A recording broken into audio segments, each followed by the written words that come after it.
Here is how to have two different WhatsApp accounts on the same phone. So let's get started.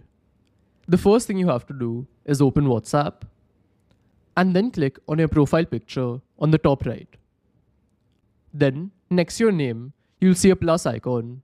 So click on that. And as you can see, there's an option to add account. So select that. Then click on agree and continue. And now, like the usual way, just enter your phone number. So I'll enter that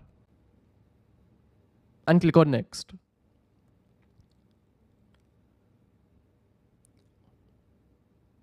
Then you'll receive a code on that phone and you'll just have to enter it over here. Now I'm entering this code and it's verified. And this is the last step. So from the other device, you'll have to confirm that you want to move WhatsApp to this device, and then all your chats will start getting synced to this device.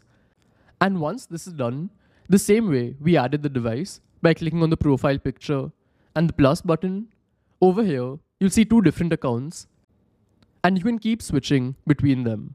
So this is how it works. And if you want to know how to read deleted WhatsApp messages, check out this video. Goodbye.